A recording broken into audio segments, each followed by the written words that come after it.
Ivadika lafomba ho hafa isika ho fampiarana ny lalàna laharana 2.10 tsipika aotraotra dimy dia nivoaka sinosiniavana tamin'ny 2.20 Jona 2.10 mikasika ny fandrefesatany dia nisy ny fanambarana izay nataon'ny syndicat ny Alliance des techniciens topographiques sortant de Matasso. Fanadedina tontolon'ny topographie zany dia misy olana ankehitriny.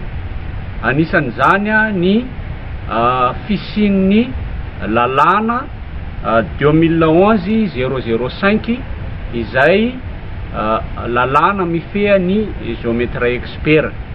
Efa lalàna izy tia ka dia miantso ny mpianatra rehetra, ny mpiasa rehetra ary ny mpisehatra rehetra ao anivon'ny sehatra ny fandrefesatany zany mba tsy hanao ny asa fandrefesatany sy ny asa étude topographique intsony satria tsy mifanaraka amin'ny lalàna misy eto amin'ny tanin'ny Repoblika Madagasikara izany.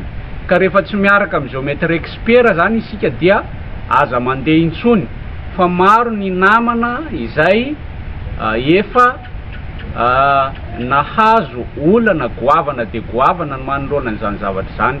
Ka dia entanina zany isika indrindra isika mpianatra Matasso izay mivondrona ato anatin'ny syndicat ATOM na Alliance des techniciens topographes sortant de Matasso mba tsy handeha terrain intsony manomboka amin'ny alatsinainy raha tsy miaraka amin'ny géométre expert fa ny syndicat dia mitsangana mandrakariva amin'ny fanarahan-dalàna ary mitsangana mandrakariva ihany koa amin'ny fiadina amin'ny zavatra izay tsy mety.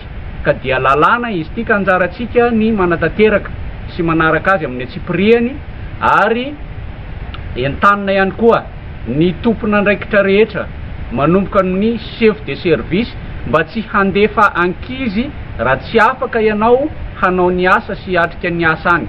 Fa maro ny mpisotasota amin'izao fotoana izao, maro ny mpitory amin'izao fotoana izao ary tsy ny usager na ny client ihany amin'ny sehatry ny étude topographique no mitory fa ny géométre expert ihany koa dia mitory.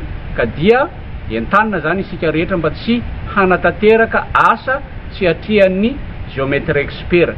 Tsy anjarantsika ny mamaritra ny programme n'asan'ny fanjakana fa ny anjarantsika dia ny manatanteraka ny lalàna velona misy eto amin'ny firenena.